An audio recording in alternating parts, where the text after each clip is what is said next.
Since this is going to be my last opportunity to speak with you here, I do want to take a moment to share a few parting thoughts. First, if you've been to this conference before, you may have noted that there's not quite as many people here as there have been in the past. And I think we can all recognize why this is in this moment. There's a lot of challenges that have led to that. But despite this and all that is swirling around us, your presence here is really a strong testament to the commitment and the desire by leaders like you across the country to keep growing sustainable communities. It really is inspiring to see those of all of us here to share in this commitment. So thank you very much for being here. And I want to make sure that we recognize, though, at the same time, that even though there are some people who are not here with us, there are so many more who would like to be. And they're out there doing the same work.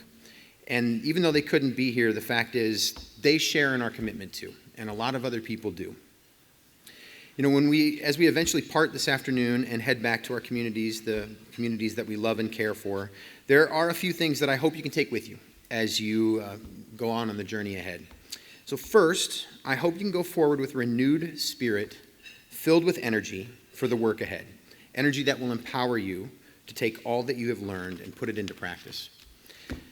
Next, I hope that you can carry forward a new resolve and determination to stand strong in the face of the challenges ahead.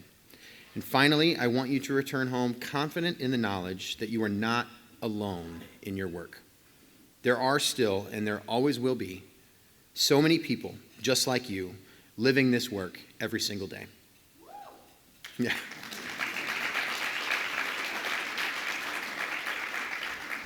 We gather together like this because we know that none of us can do this alone. We need to be immersed in communities with other leaders who are also spending their days powering through this work, resisting when necessary, and building on the legacy of sustainability that has come before us, because it is a strong legacy.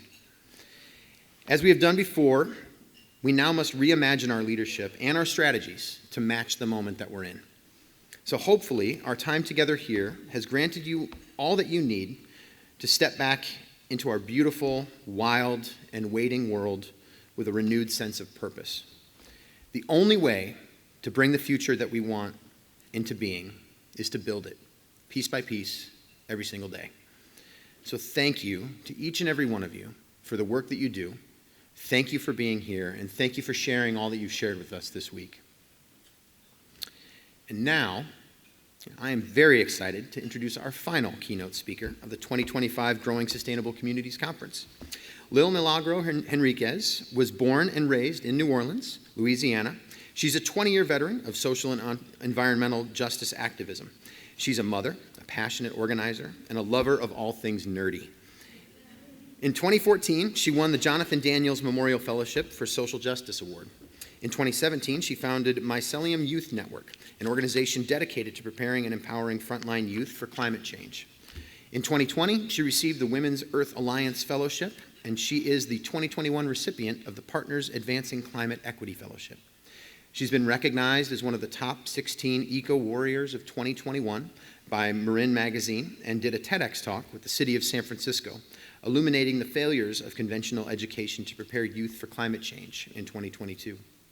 In 2023, she's been very busy. In 2023, she was featured in Climate Resilience by Kylie Flanagan as a climate resilience leader to watch, and in that same year, spoke as a panelist at the White House's launch of the fifth National Climate Assessment Report. She currently sits on the advisory board for the American Public Health Association's Center for Climate Health and Equity and the National Academy of Medicine's Climate Communities Network. So please join me in welcoming Lil Milagro to the stage. Okay, thank you.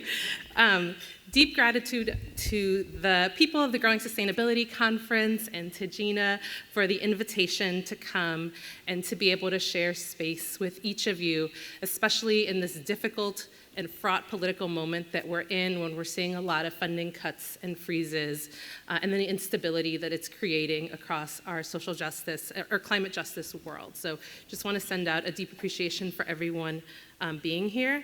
I also want to honor and respect the fact that we're on the ancestral land of the Meskwaki people and honor that with a song from my own tradition. I practice the Mexicayot tradition. It's a song, it's one of the first songs that I learned when I was starting to learn about my own traditions, and it's a song that honors Mother Earth in all of her different manifestations. So I want to share it with you today.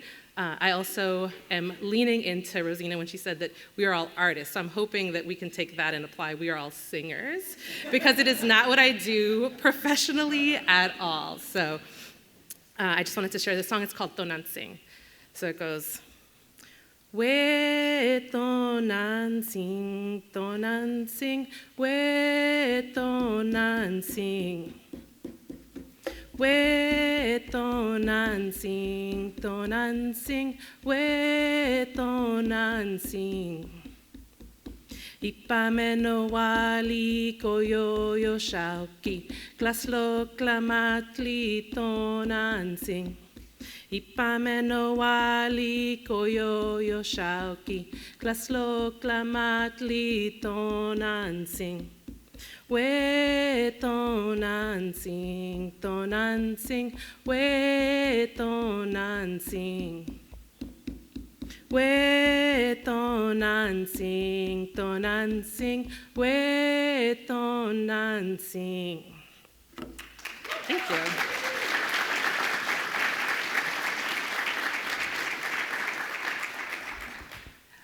I come into this moment and I come into being here with you today as a mother, as a daughter, as a granddaughter, and a great-granddaughter of peoples who have lived through multiple cataclysmic and apocalyptic events, and who still, despite all of the difficulties that they were facing, were able to plant seeds for what they were hoping tomorrow would look like.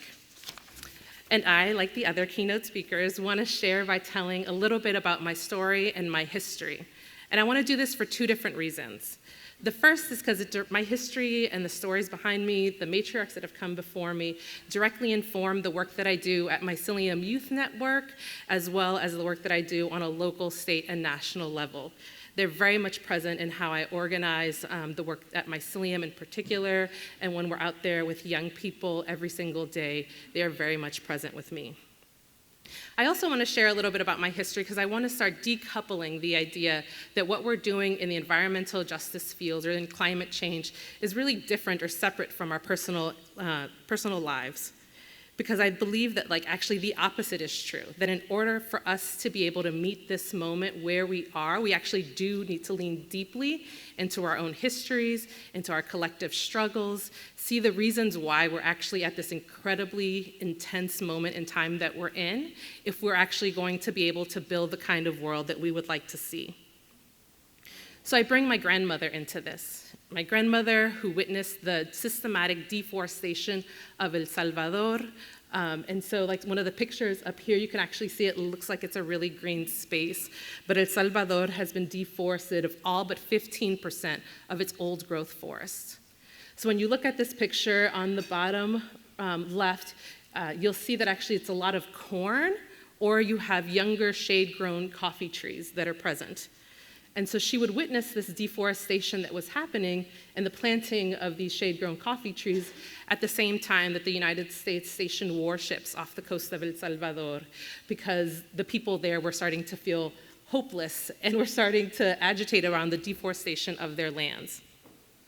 I also think of my grandmother who lived through La Matanza, which in the 1930s was a moment in time in El Salvador where 30,000 plus indigenous people that looked just like my grandmother and were present in the Nahuat Pipil traditions as well as the Lenca traditions, were killed all across the country.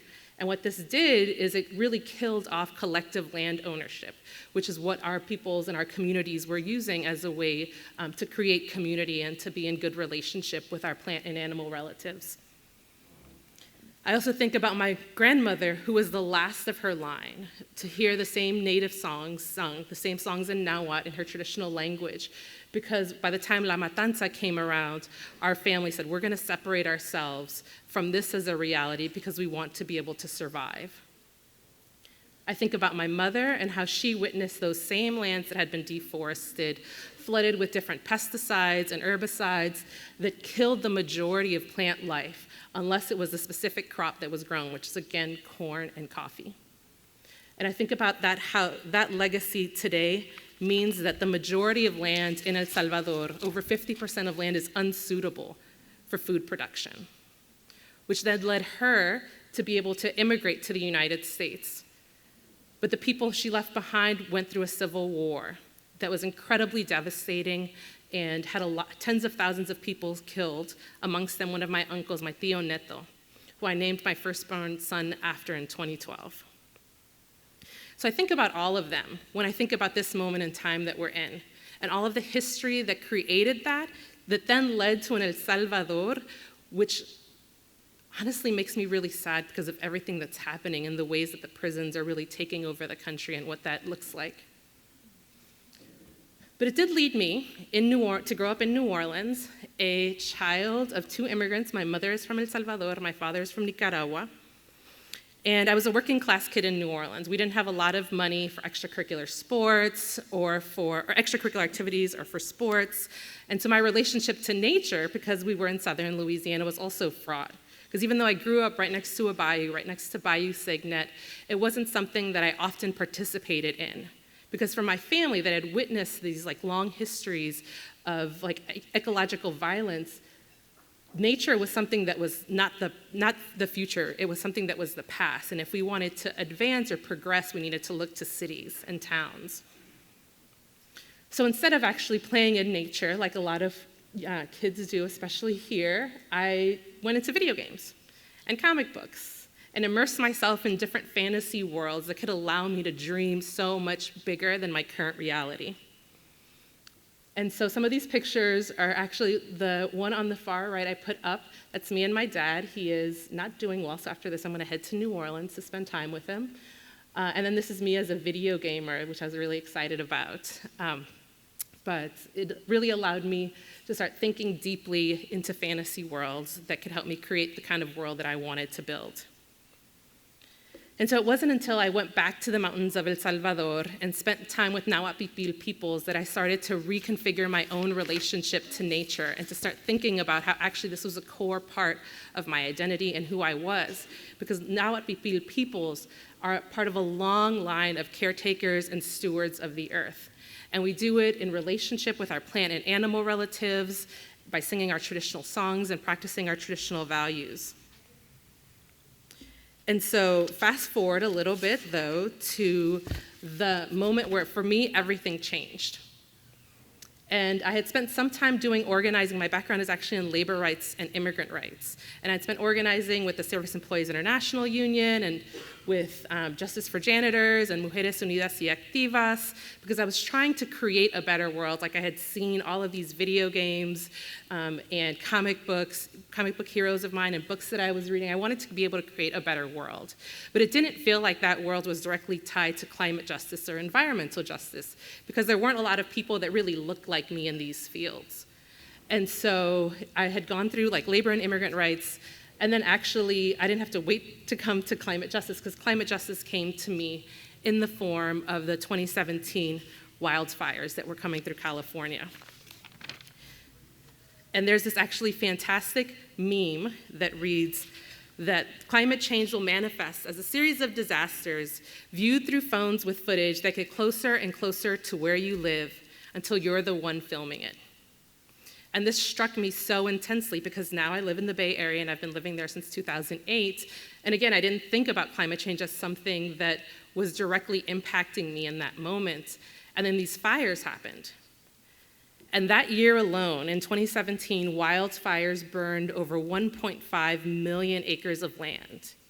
And even when I think about that number, it feels really inconceivable. It's this huge number that I don't even know what it means.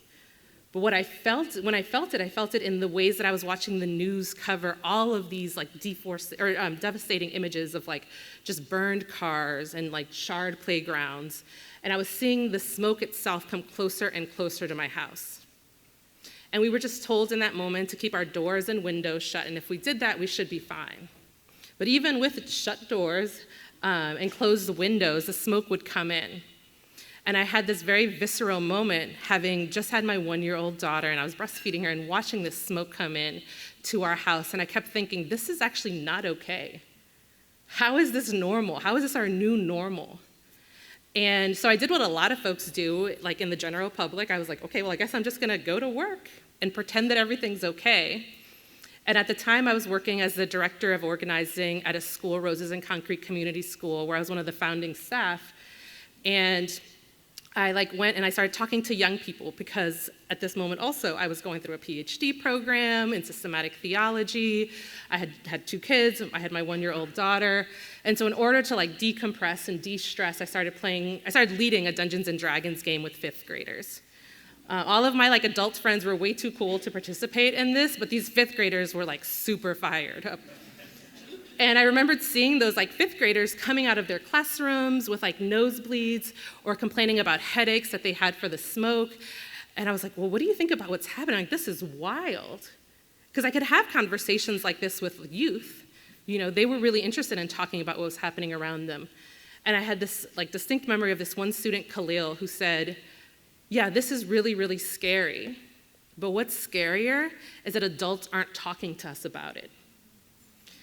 And even I say that, I have this feeling in my head, or in my stomach and in my body, because it was such an intense moment for me. And it was almost like that moment with Neo and Morpheus from The Matrix. I'm sure that folks have seen it. I tried to make this reference with some high school students, and they're we have no idea what you're talking about. But where he's holding the blue and the red pill, and the blue pill is the one that you can use to push out your anxiety, put it out of your head, numb it away, and go back into the Matrix. And the red pill was the one that would allow Neo to confront his current reality. And it's which one are you going to take? And obviously I'm standing here in front of you, so you know which one I took. I took the red pill. And I started talking to young people, and I'm I don't know what I can do with this. This is totally not my field, but I want to be able to think this through with you. And the more that I talked to young people, the more I realized that they are so, so terrified.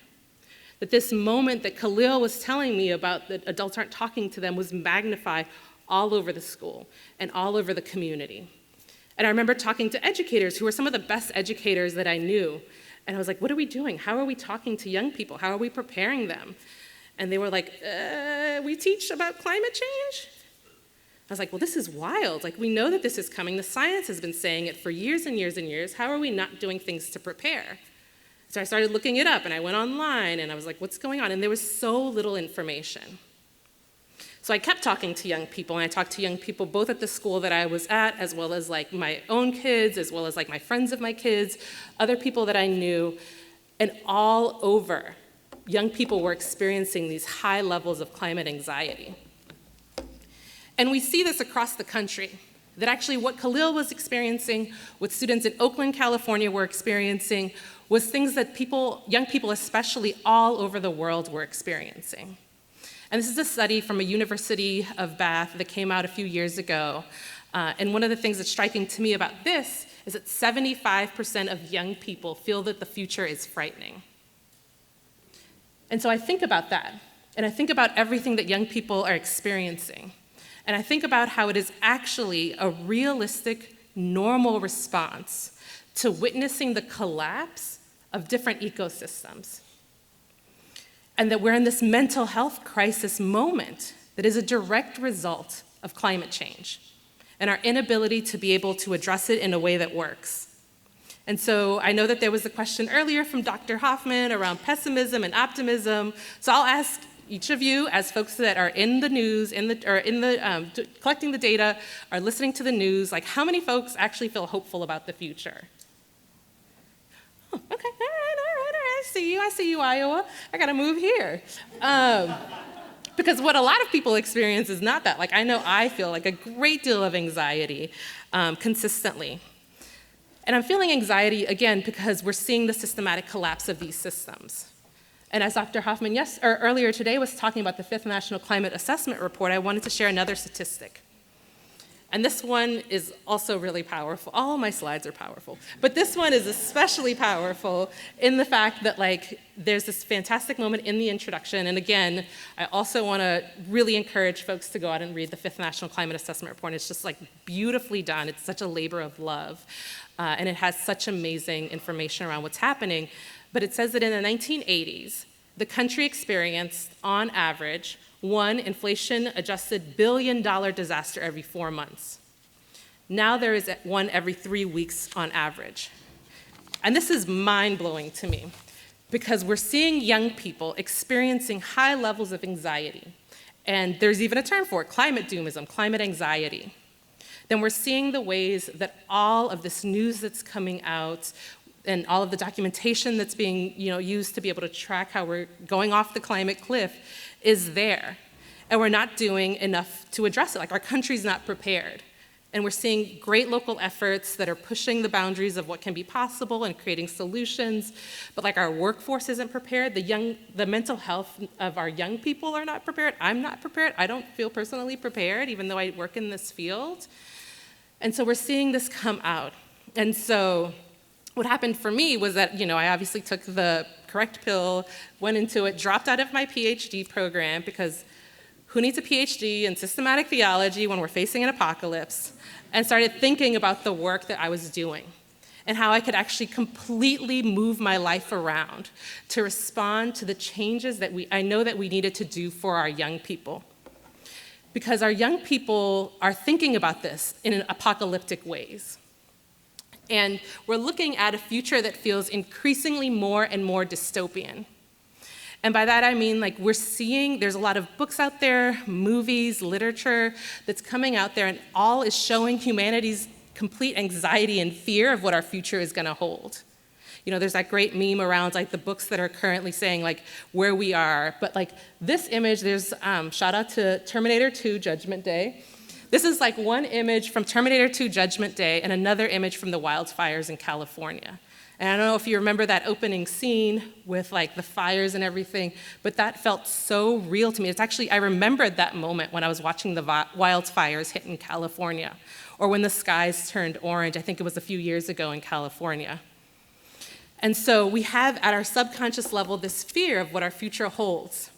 And then we're seeing on screens and our televisions and reading the books that are showing the future is really, really scary. And the future is dystopian. There are very few hopeful climate futures out there, but there are a lot of books that talk about a dystopian climate future that almost always starts with the collapse of our environment. Have movies like Ready Player One, The Girl with All the Gifts, Terminator 2, Mad Max, The Last of Us. I don't know if anybody watches The Last of Us. There's this beautiful scene at the beginning with mushrooms, and I was like, this is lovely. And then, because, we're Mycelium Youth Network, and then it's actually, the zombies. And so, but there's this moment, and we have it ingrained in our subconscious that we're afraid of the future. And then we're seeing all of these images on the nightly news that are getting us close, that feel closer and closer to that reality that we're seeing on screens.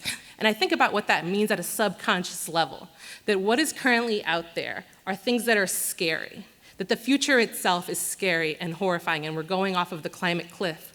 And I think about how that feels like such a lost moment, that we're already losing the battle for our future if we cannot create realistically optimistic views of what the future can hold and how we, but especially our young people, can actively participate in creating that as a reality. And obviously, as many of us know that work in the climate field, this is not a zero-sum game. Every single action that we can take to lower emissions, to reduce carbon, those are all things that will have a better effect on our environment. But those aren't the things that are getting out there to the general public or to our young people. You rarely see stories on the news about hopeful climate futures. You rarely hear positive climate solutions that are out there. Although I've gone to so many conferences and I'm seeing folks doing the work all across our country. But you don't see that, and they're not seeing that. And they need to be able to see that. Because the moment that we begin to normalize the possibility of a dystopian future, we've already lost. Because we're not going to be moving from a place of hope. And so I think that we should be tracking these things. We should be getting the word out about how dire it is, but we should be holding that side by what is the reality that we want to be able to build together. Because we need to start normalizing new behaviors and new cultural shifts so that people, especially our young people who I work with, can start thinking about and imagining a future. And we do this by telling our own stories. We've been having great speakers that have been talking about the importance of narratives. And so when we share our story, when we're realistic about what are the situations that have caused this climate crisis, it didn't just come out of nowhere. This is a very man-made crisis, which means it could be a man-made solution to that crisis. But when we start sharing those stories, When other people feel good about sharing their own stories, we can see what happens when we can come together and start building stories together about a future that can be hopeful. Because we need to be able to create spaces for our young people especially to imagine that. That statistic going back about the future is frightening. We need to counteract that with stories where they can see themselves being powerful and being hopeful and taking climate action in a way that feels realistic and doable. There's this other quote that I really love by the author and theorist Raymond Williams, and he says, "To be truly radical is to make hope possible rather than despair convincing." And I think about that all the time as well.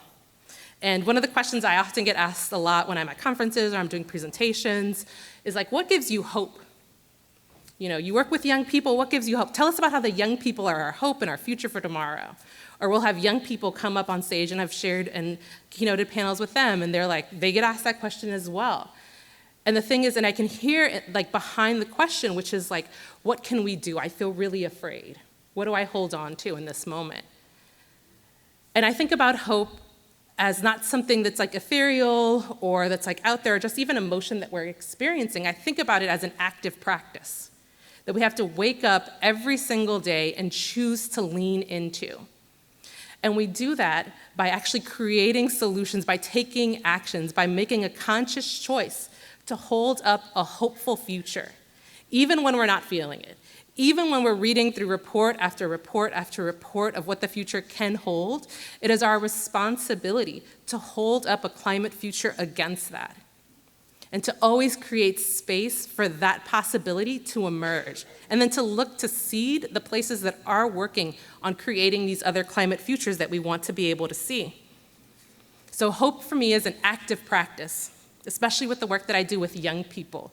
It is not something that happens all the time for me. There's a lot of mornings when I get up and it's really, really, really hard. And I know that a lot of you who do climate work also feel that way.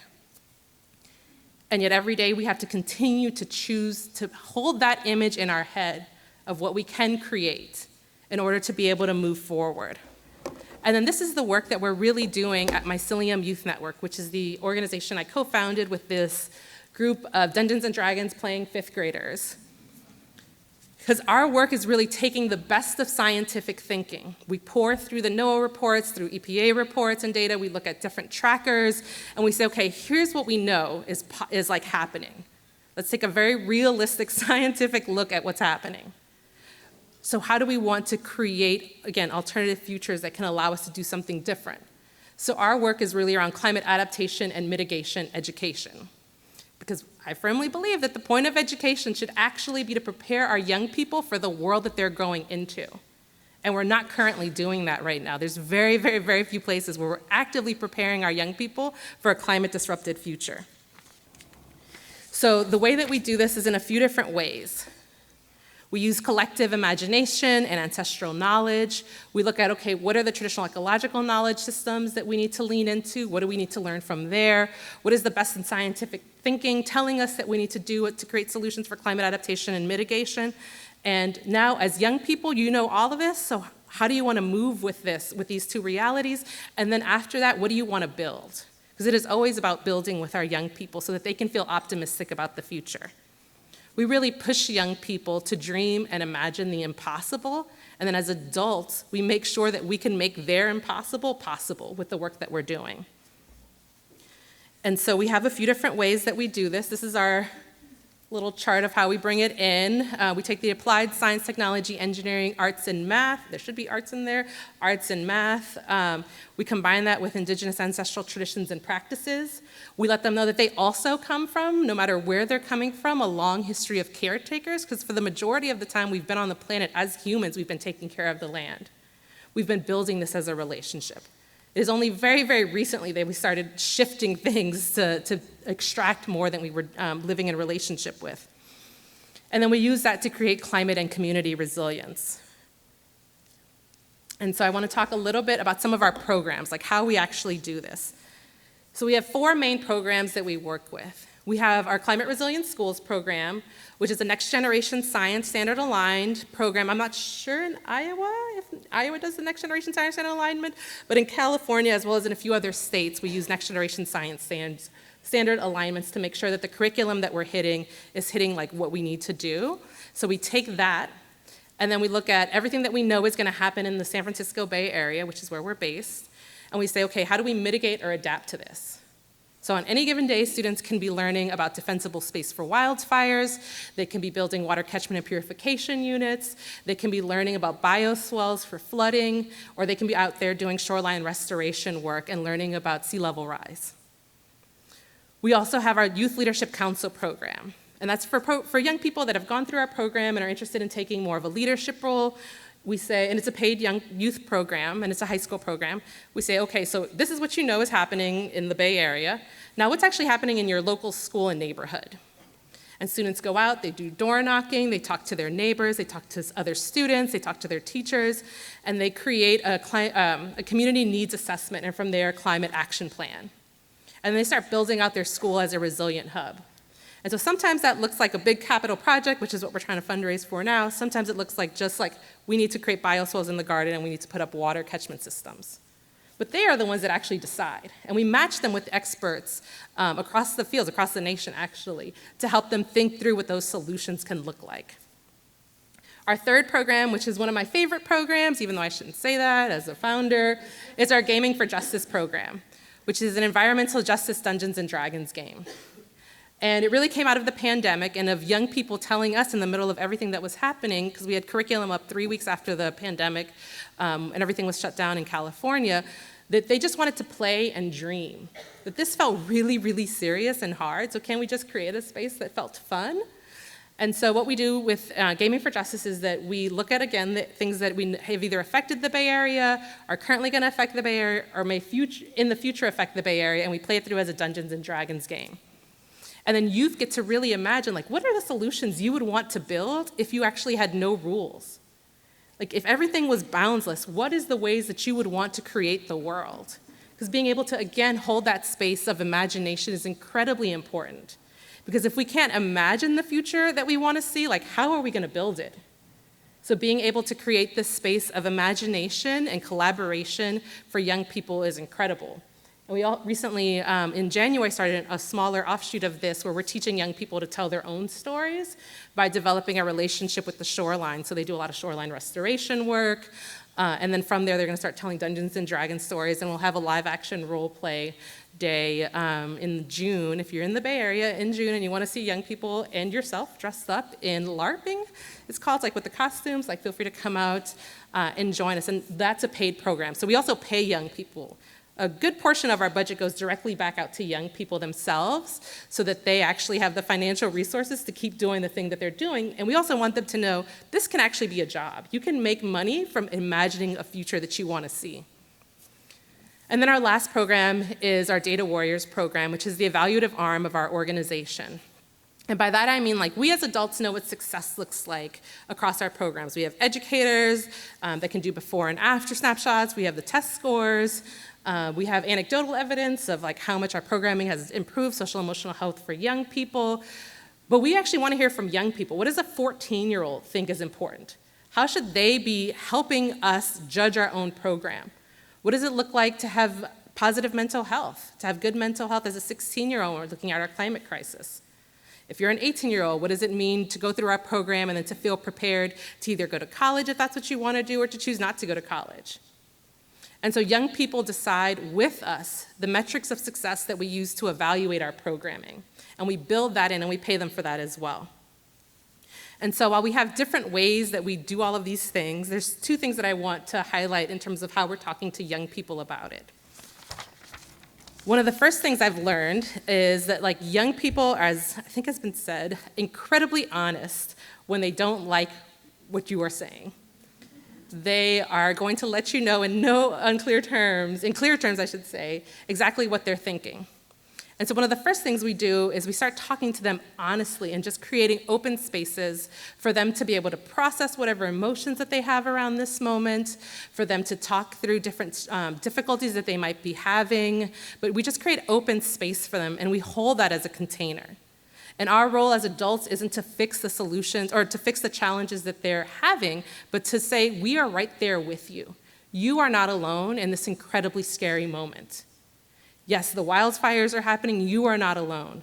I am also scared, but I am here with you. And so we always have that moment of deep connection, because we never want our young people to feel isolated or alone or frightened with no other place to be able to go. We also talk to them a lot about what created our current moment. Like, let's break that down. Again, for the ways to see that these things, they're systems that are created that we can undo to be able to get ourselves to the right side of history. And so we have those as honest conversations. We also just create a space for them to feel that they can actually dream and imagine. So a lot of what they say sometimes to us is like, this is what I'm learning about, this is what I'm thinking about, here's what I want to do to feel empowered. And we're like, okay, we're gonna help you figure that out. And we go through a plethora of ways, whether it's like something that's in our program or if sometimes it's not in our program. We're like, okay, we're gonna help you talk to that policymaker. Let's talk to your city council person. But we want them to feel empowered to make these decisions, because we want to build them up to feel like change makers, because they are change makers, and they are future leaders, and they are going to be dealing with the ramifications of this climate chaos that's being created. So we're always making sure to be able to talk to young people in a very, very honest way, which I know feels a lot of times difficult, because a lot of adults, especially parents, are like, this is huge, like this feels really, really scary. How am I gonna talk to a 7-year-old, 8-year-old, 9-year-old about this, 12-year-old? 16-year-olds, if they will talk to you, because a lot of them don't. And like what we often say is like, if people are young enough to experience something, that they should have the language to be able to talk through it. They should have an adult that's willing to sit there and like work with them to be able to process or think through whatever it is that they're feeling. So we do have those as incredibly hard conversations. And we move at the speed of trust. Because young people, again, if they don't like something, they're gonna tell you or they're gonna leave. Or they're gonna check out completely. So we move at the speed that they want us to move with them in that. And that means that like it's not often like these big flashy actions. Mycelium often gets asked to like bring young people out to different spaces, or to have young people talk, or like there's there's like an event here, like can you just make sure like 10 young people are there? And I'm like, no, because you actually haven't built a relationship with them. And that's more about you as an adult wanting to see youth presence than it is about youth feeling like they need to be in this space. So what are the spaces that we can help create and curate for them that are gonna have the container of like youth feelings, youth processes, the way they're thinking, that openness to be able to have young people say and do the things that they need to be able to do. And so that's one of the first things we do, is just like those as honest conversations. The second thing that we do with our young people is to create space for radical imagination. So I talked a little bit about gaming for justice and what that looks like for us. And I actually want to show a short clip. This is from an upcoming documentary we're going to be on PBS I wrote it down, May 27th. And it's gaming for justice, right? So in our gaming for justice situation, like I explained, young people are playing Dungeons and Dragons around a board. Who's familiar with Dungeons and Dragons? Okay, I see, y'all see. Okay, good. I'm always surprised by how many like D&D folks are in like the climate community. It makes me very hopeful. And so they're playing D&D across like a tabletop game.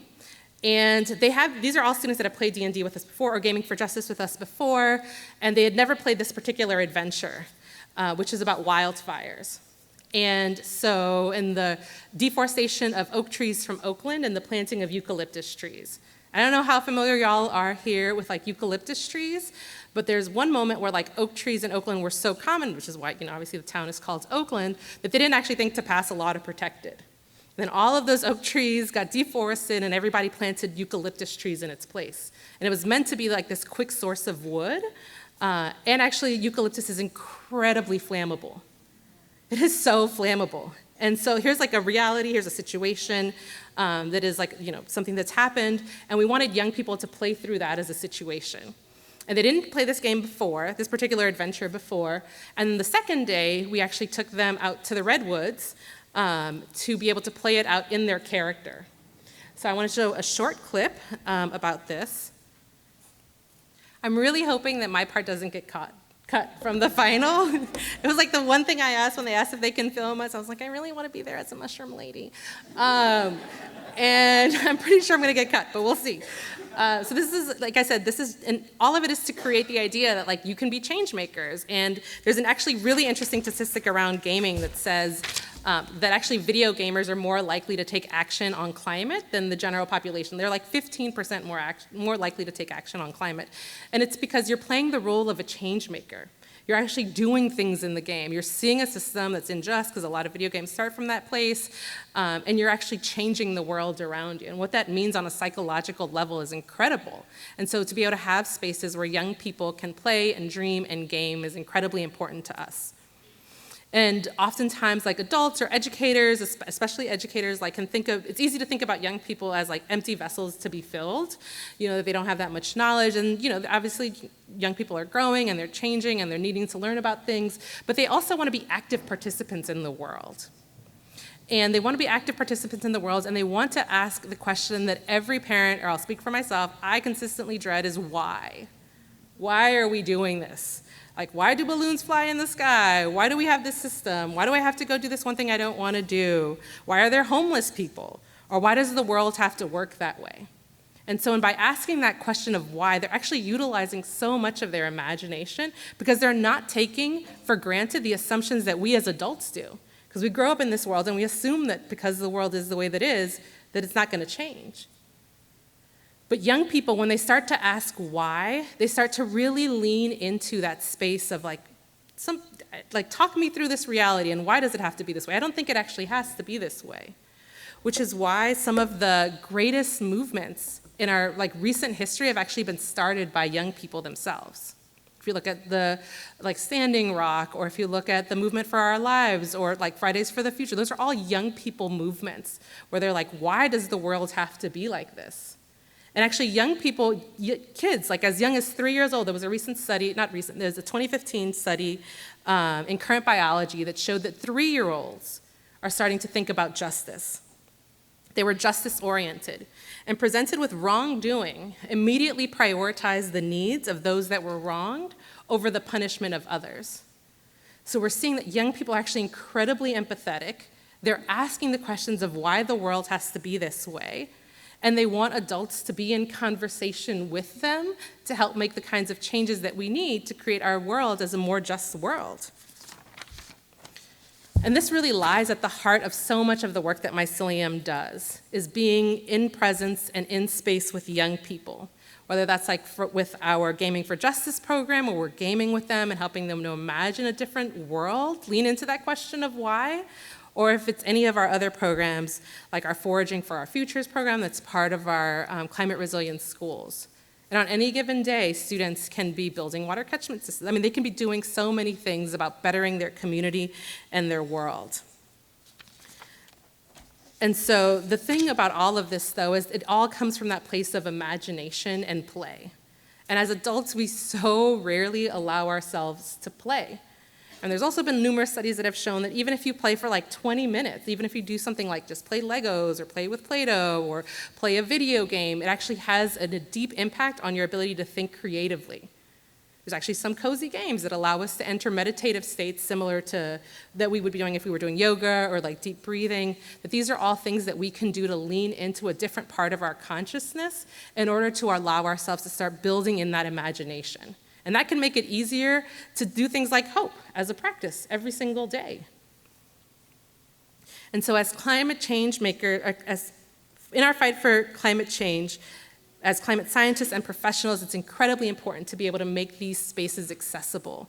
You know, as Rosina was talking about on the first day, like how can we add art, how can we add a different dimension, a different level of our subconscious into the work that we're doing?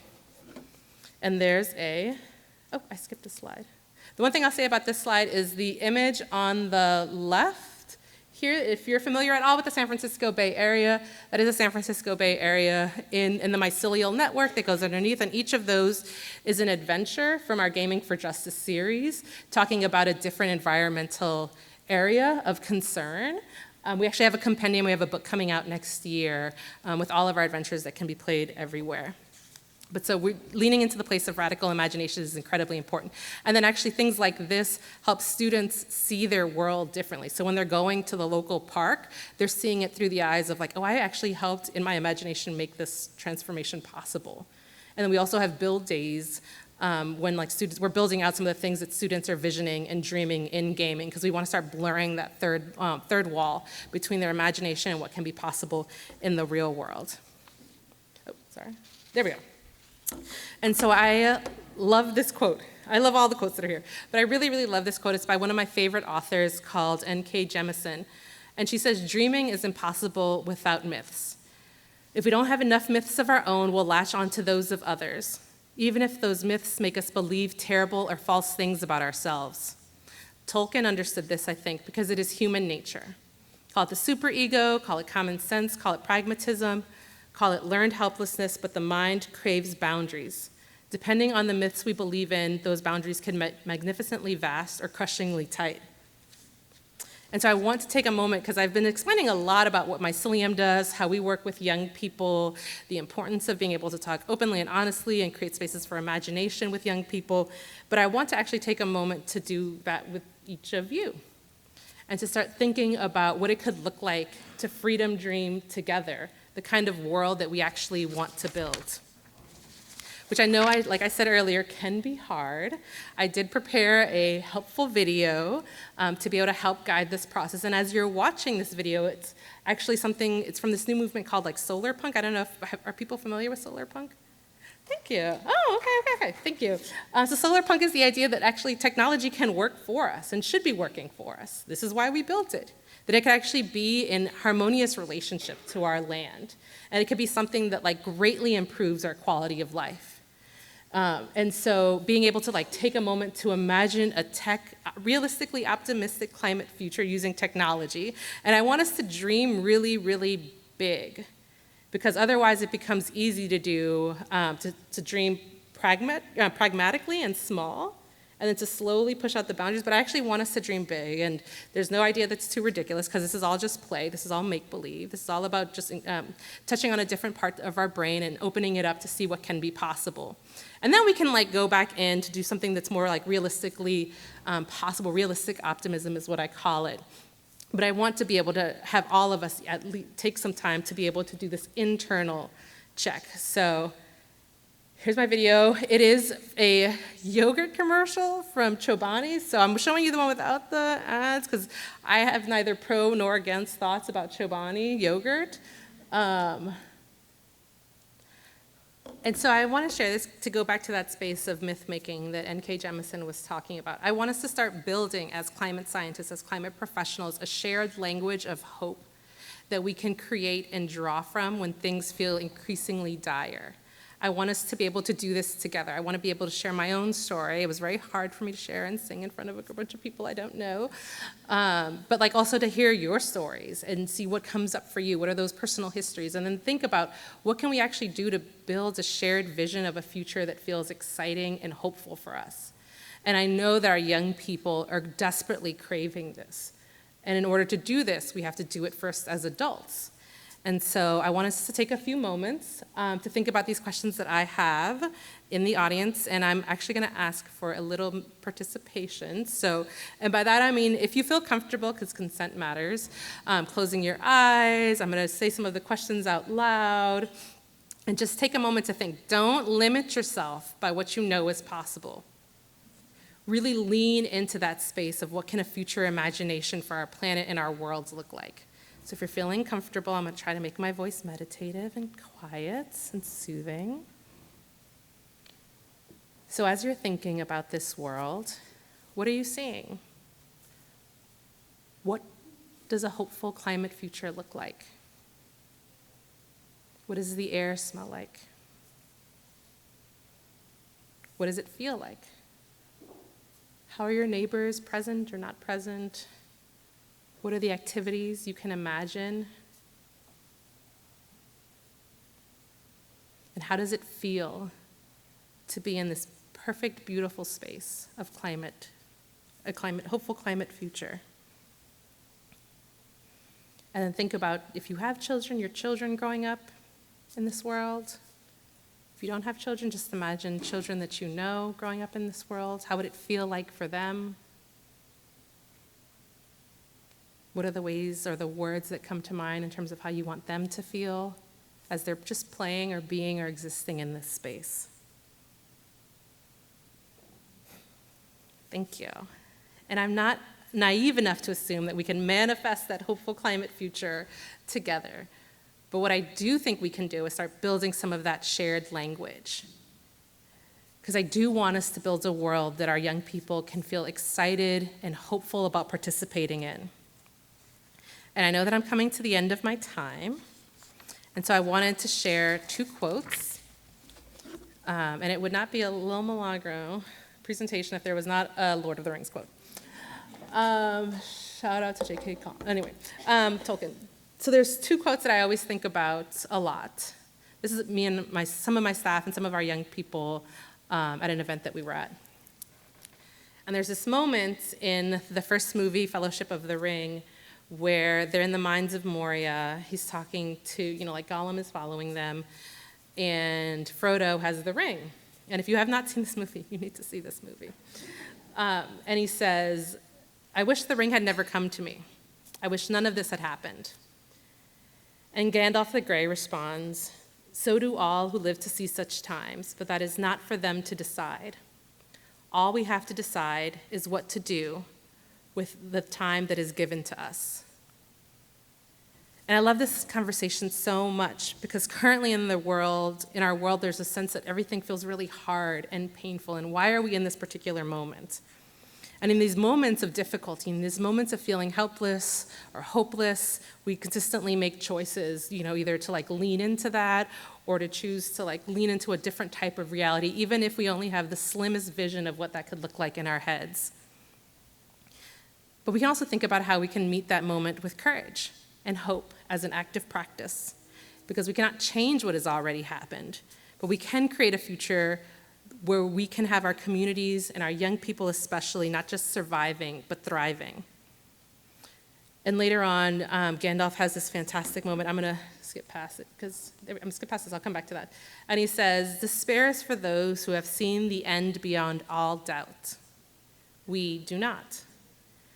And just loving that moment as well, because even though it feels easy to give into despair, I am actually, I don't know how things are going to happen. I know how things are going to play out. All I can do is control this tiny little portion of the world that is mine, this tiny little organization, and do the work for young people. So I can't wait to hear some of your questions. If you did want to share some of your favorite apocalyptic movies, no shame in that. Those are something that are positive, or that come up in our collective conversations.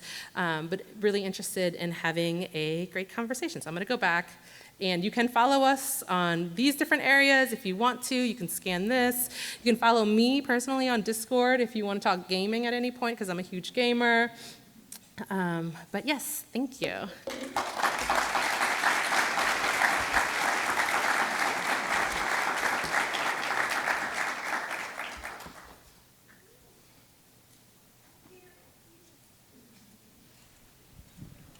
So I just wanted to say thank you so much for that. And not so much of a question, but if folks are interested in solar punk, since you mentioned it, and I love solar punk, Becky Chambers is a great solar punk author, and they've written multiple books about the future of humanity and how much more hopeful it can look when we work together and share a sense of community. So I just wanted to share that, but thank you again. That was wonderful, and I love a fellow nerd.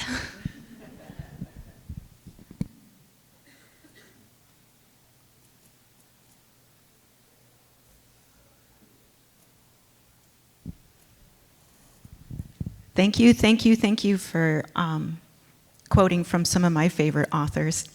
That was awesome. As well as bringing up solar punk. We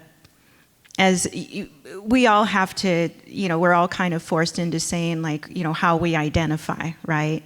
And I love solar punk because I've identified as a punk for decades, but that just, it encompasses, so much more.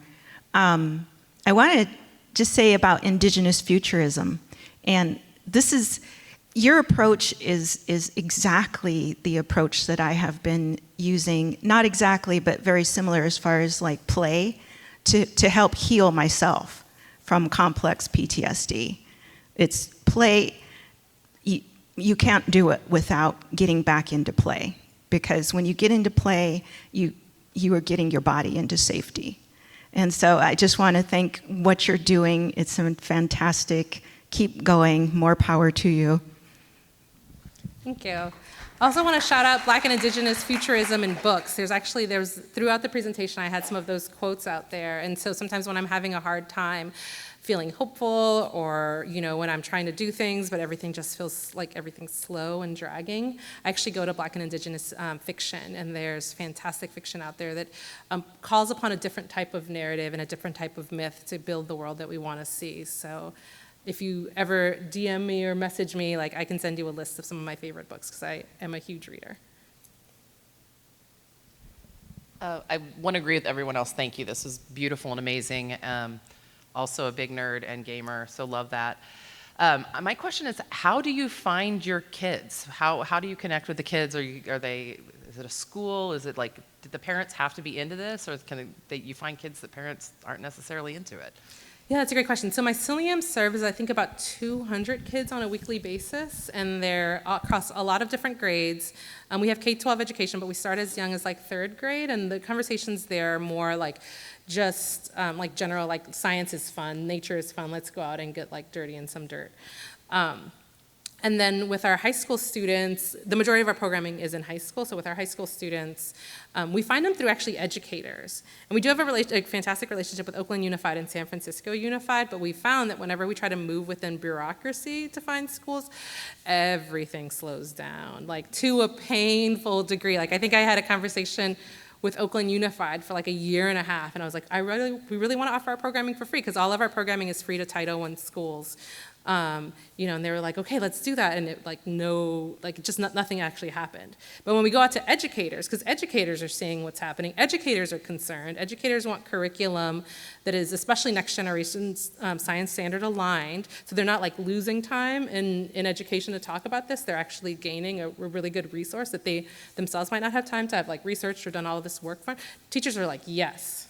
And it looks sometimes like us in the classroom with the educators doing co-teaching. It could look like just us doing an after-school program with a teacher that's there as an additional support person. And so it really goes through educators and through our educator network. And we did want to really start looking at building on a national level, pre-Trump. We were going to start building on a national level, national curriculum, because we wanted to bring it out to different schools. But we get a lot of requests from educators that are what do you, we want to continue doing this. This is amazing. How do we get involved? And it's just been slow going now.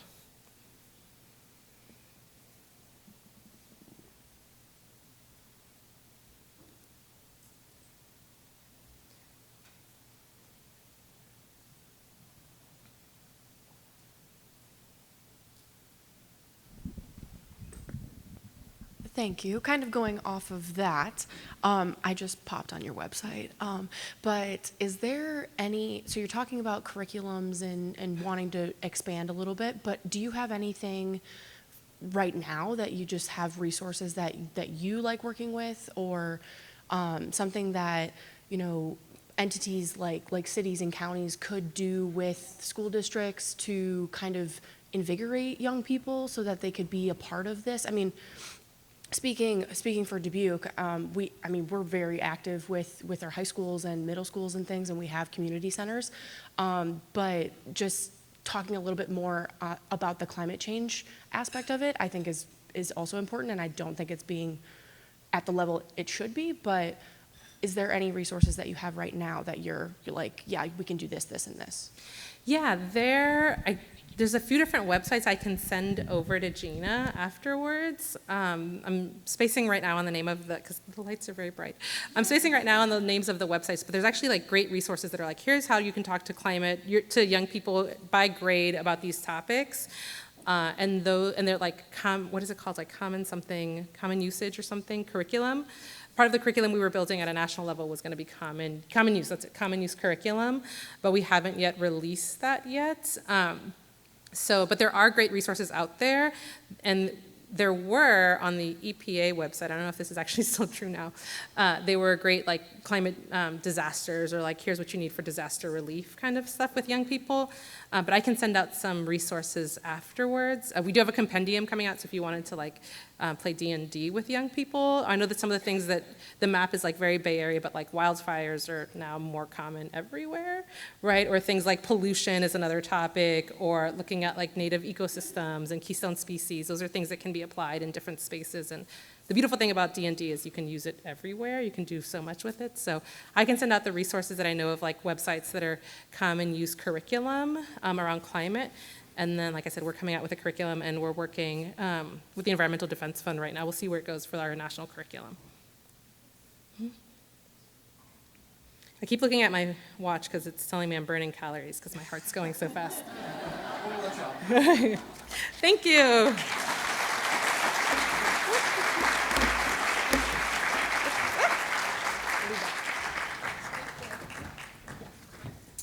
Well, thank you so much, Lil Milagro. I think I've learned a lot of great stuff here, but one of my favorite facts that I've just learned is that when you're in a room like this with all of us, you're also in a room that's likely filled with gamers. So that's a cool one to know. I really appreciate that factoid. Well, we have come to the end here of our keynote.